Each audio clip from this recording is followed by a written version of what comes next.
নমস্কার, শুভ শারদিয়া। মহা অষ্টমীর অনেক অনেক শুভেচ্ছা ও অভিনন্দন। দুর্গাপুজোর বাকি 5টা দিনের মধ্যে অষ্টমীটা যেন আমার কাছে একটু বেশিই প্রিয়। সন্ধি পুজো, ভোগ বিতরণ, আরতি সব মিলিয়ে যেন একটা জমজমাট ব্যাপার।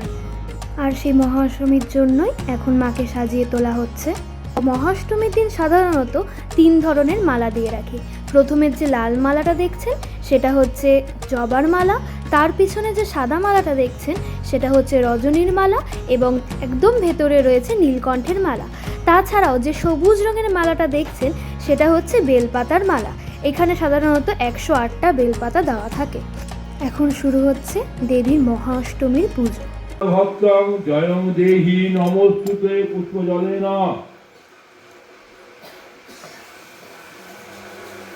ওম মানিকা মানবিক্ষেষু। প্রত্যেক দিনের পুজোর এই সময়টা একই রকমভাবে কাটে মাকে স্নান করানোর মধ্যে। আগের দিন মনে আছে যে পিতলের ঘটগুলো ছিল সেগুলো আমরা বসিয়েছিলাম ওই মায়ের ঘটের সামনে নবঘট হিসাবে। তাই জন্য আজকে এই যে ছোট ছোট মাটির ঘটগুলো, এই মাটির ঘটে গঙ্গা জল ভরে এবং যা যা স্নানের সামগ্রী আছে সেগুলো দিয়ে দেবীর স্নান করানো হচ্ছে। অনেকেই আগের দিন জিজ্ঞেস করছিলেন এই মোমবাতিটা এখানে কেন জ্বালিয়ে রাখা হয়। আসলে স্নানে একটা নিয়ম আছে যে উষ্ণ প্রস্রবণের জল দেওয়া হবে, কিন্তু এখানে কোথাও উষ্ণ প্রস্রবণ নেই। তার জন্য এই ঘটে গঙ্গার জল ভরে সেই ঘটটাকে ওই মোমবাতিটার উপর ধরা হয় এবং একটা আনুমানিকভাবে ভেবে নেওয়া হয় যে ঘটের জলটা গরম হয়েছে এবং সেইটাকে দিয়ে স্নানে দেওয়া হয়। প্রতিদিন পুজোর অন্য কোনো কাজে থাকি না থাকি, কিন্তু সকালবেলা ঘুম থেকে উঠে নতুন জামা পরে দেবীর এই স্নানের এই ঘটিতে জল ভরার নিয়মটা খুব উপভোগ করি। আর তাছাড়াও এখানে যা যা আগের দিনের ভিডিওতে বলেছিলাম না, পঞ্চরত্ন, পঞ্চকষা, মহা ঔষধি, সপ্তসমুদ্রের জল, 12 রকমের তেল, তাছাড়াও ছিল অনেক ধরনের মাটি, এইগুলো বেশ এই কদিন করতে করতে আমার মুখস্থ হয়ে গেছে। আর ঠাকুরমশাই যেই চায় আমি সাথে সাথে অমনি একটা ঘটিতে ঢেলে দিয়ে দিই। অন্যান্য দিনের পুজো শেষ হয়ে যাওয়ার পর তাও একটা স্বস্তি পাই যে না, এরপর আবার সেই বিকেলবেলা পুজো। এখন একটু বাকিদের সাথে গল্প করতে পারবো বা পুজোর কোনো জোগাড় যন্ত্র করতে পারবো বা নতুন জামাগুলো একটু পরে দেখতে পারবো। কিন্তু অষ্টমীর দিন সেটা হয় না। এক্ষুনি আমাকে দৌড়ে যেতে হবে রেডি হতে, কারণ অঞ্জলি আছে আর তারপরেই আছে সন্ধি পুজো। এটা হচ্ছে ওই শেষ স্নানের ঘটিটা, যেটার মধ্যে যা যা বাকি থাকে সেগুলো বলেন ঠাকুরমশাই ঢেলে দিতে, এবং এইটার মধ্যে ধান, মাসকলাই, সাদা সর্ষে, আরও কিছু জিনিস দিয়ে ওই যে আমাদের যে সহস্রধারাটা আছে না, যেটাকে ঠাকুরের শাওয়ার বলি আমি, সেইটার মধ্যে ঢেলে দিয়ে একদম স্নানের শেষ হয়। এরপর আমাদের যে দর্পণটা থাকে ওই দর্পণটাকে ভালোভাবে মুছে তার গায়ে স্বস্তিক এঁকে চেলি জড়িয়ে তার আবার ঘটে দিয়ে দেওয়া হয়।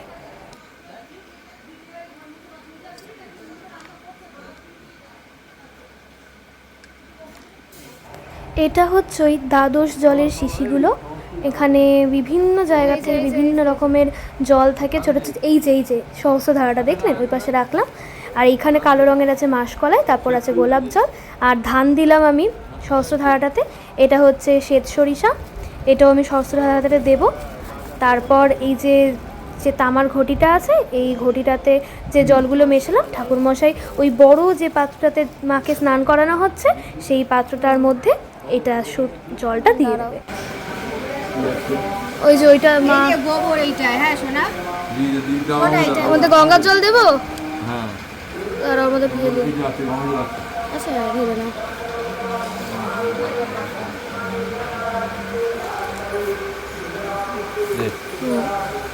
এটার মধ্যে আর অগরু দিইনি, হচ্ছে অগরু,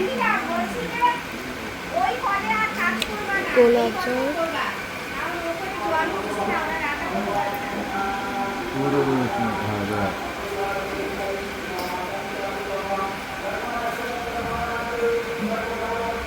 ওম সরস্বতীশা পুরুষ সহস্রাক্ষ সহস্রপাত স্বভূমিকুং সর্বদবিত্ত অক্তাস্তিষ্ঠ দশাঙ্গুলম ওম সাগরা সহিতা সর্বা সর্বদে জলদাস্তথা রত্ন শোভি পদ্মাভ্যাং সহস্রেণ শ্রাবন্তুতে।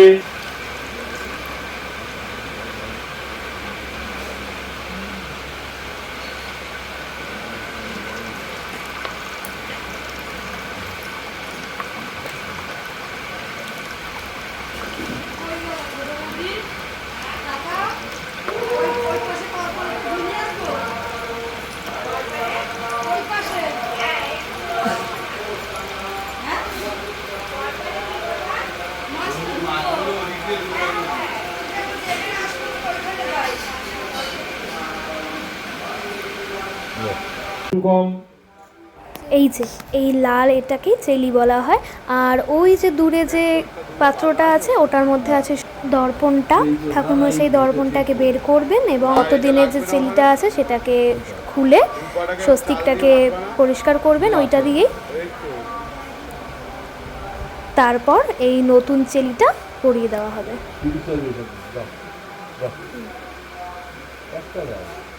কটা আছে তো? একটাই তো আছে না? সিঁদুর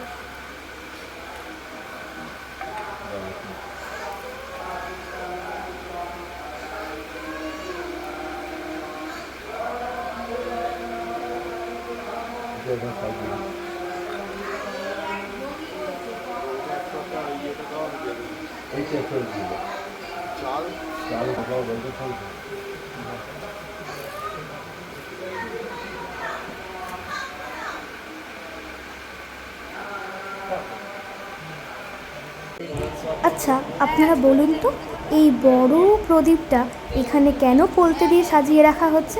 ঠিকই বলেছে, সন্ধি পুজোর জন্য। এখানে সাজানো হচ্ছে নৈবেদ্য। এটা কিন্তু অষ্টমী পুজোর জন্য নয়, সন্ধি পুজোর জন্য। আর সন্ধি পুজোর নৈবেদ্য সাজানোর দু রকমের হয়, একটা 51টা, একটা 108টা করে। আর ওই দেখুন আমার ভোলে বাবাকে কি সুন্দর রজনীর মালা দিয়ে সাজানো হয়েছে। এটা অঞ্জলির সেকেন্ড ব্যাচ। প্রথম ব্যাচে বাকিরা বাড়ির তারা দিয়েছে। আমার এই শাড়িটা পরতে, আসলে শাড়ি না, এটা মেখলা, কিন্তু আমি যেহেতু মেখলার হিসাবে না পরে শাড়ি হিসাবে পরেছি, আমার এটা পরতে এত দেরি হয়েছে যে আমি প্রথম ব্যাচের সাথে অঞ্জলি দিতেই পারিনি। তাই জন্য সেকেন্ড ব্যাচে একদম সামনে দাঁড়িয়ে পড়েছি অঞ্জলি দিতে। এবার আপনাদের বলি এখানে কে কে আছে। একদম ওই কোনায় ডুগু দাদা, তারপর পুকি, তারপর জেম্মা, তারপর রত্না পিসি, তারপর আমি, তারপরে আছে সাক্ষী ভাবি, তারপর ঋষি, তারপর মণিদিদা, আর ঋষির পিছনে রয়েছে হচ্ছে কৃষ্ণ দাদা, আর তার পাশে মেজদা, আর মেজদার পাশে অজয়দা। মনুষে ভস্য ভয়েভ্য রক্তমান সদা এষ সচন্দন পুষ্প বিল্লা পত্রাঞ্জলি নম ভগবত্যৈ দুর্গায় দেব্যৈ নমঃ। ব্যাস, এবার আমার পুজোটা ভরা ভরা লাগছে। ওই যে দূরে আমার দুই সখী শ্রেয়া ও অন্বেষা বসে আমার নামেই হয়তো কথা বলছে। আর এখানে বসে মণিদাদু, ওটা হচ্ছে মণিদাদুর একজন বন্ধু, তার স্ত্রী। পেছনে বসে হচ্ছে লাড্ডু আর পান্তুর দাদি, তার পেছনে একটা দাদু। ওই তো বৌদি রেডি হয়ে চলে এসছে। ইনি বৌদির মা, আর যে ছবি তুলে দিচ্ছিলেন হচ্ছে বৌদির দাদা। ভিডিও করা আছে, আসছে ভিডিও তো। এখন মায়ের ভোগ নিবেদন, না কোল্ড ড্রিঙ্কসটা এই ভেতরে রাখা ঠাকুর ঘরের ভোগ নিবেদন হবে। তো এখানে ওই জন্য কাপড় দেওয়া হচ্ছে যাতে কেউ দেখতে না পায়। আমি আপনাদের ভোগ নিবেদনের ভিডিওটা দেখাতে পারবো না, কিন্তু আমি এইটুকু দেখাতে। মা তাকাবে না, অন্যদিকে তাকা।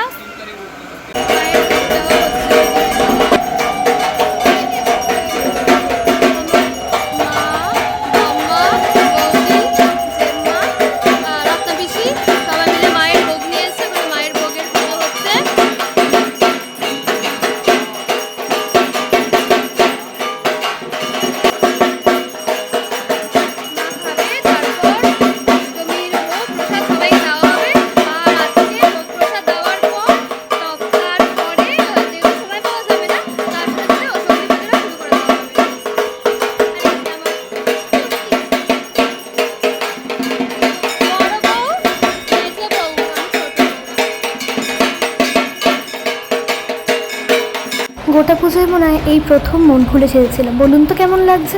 এখন মহাষ্টমীর আরতি হবে।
গেছে।